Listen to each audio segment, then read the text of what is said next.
Na parte 1, a gente chegou no ponto em que a história parece clara, mas não fecha, porque no caso do Ötzi, o gelo preservou o corpo e apagou o motivo. Então hoje eu vou fazer o que esse caso exige, pegar 5 pistas que parecem pequenas, mas que mudam tudo. E no final você vai entender porque a pergunta mais perigosa não é quem matou, é o que aconteceu lá embaixo, antes da montanha. E eu já te aviso, a primeira pista não é a flecha, é a mão.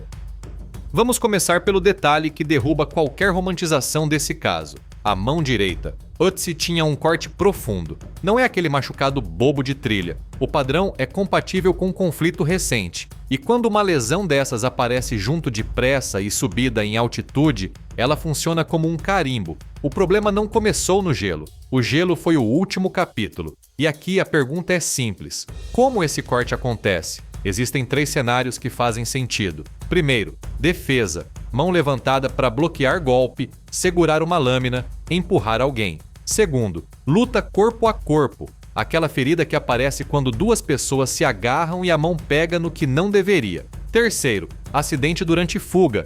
Queda, rocha afiada, ferramenta. Só que repara, acidente não combina bem com o resto do conjunto, porque o resto grita urgência. E quando você junta essa mão com o estado das armas, a história vira perseguição.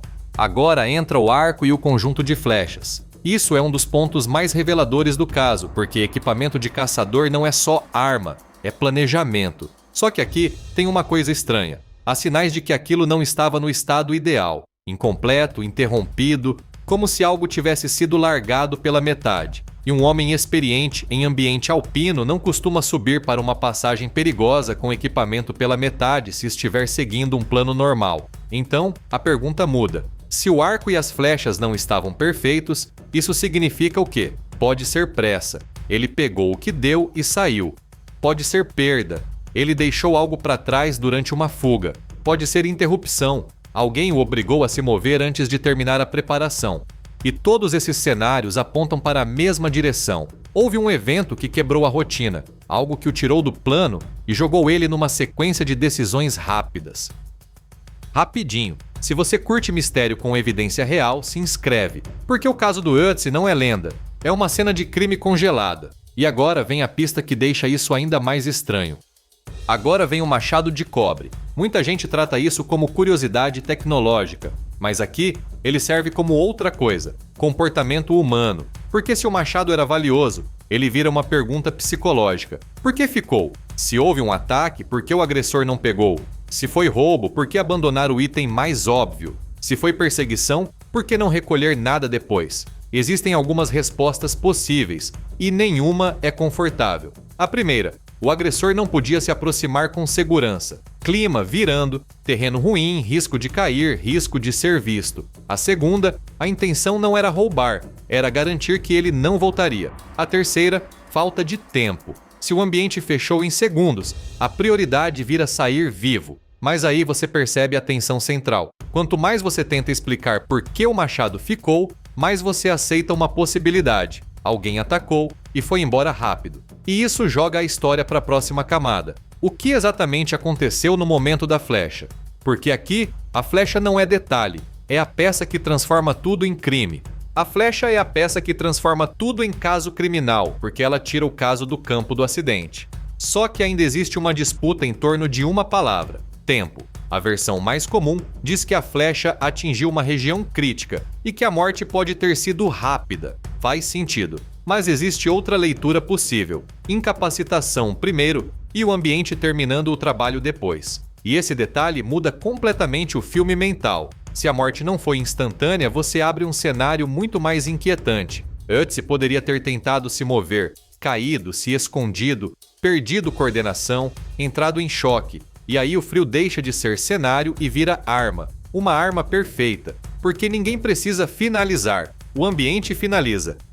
E agora vem a parte mais pesada, o abandono. A cena parece ter sido deixada para trás com objetos. E isso gera 2 possibilidades desconfortáveis. A primeira, ninguém voltou porque não dava. O clima fechou, o risco era alto. A segunda, alguém voltou, mas não tocou no que você esperaria. E se alguém voltou e não saqueou, então talvez não fosse roubo, talvez fosse outra coisa.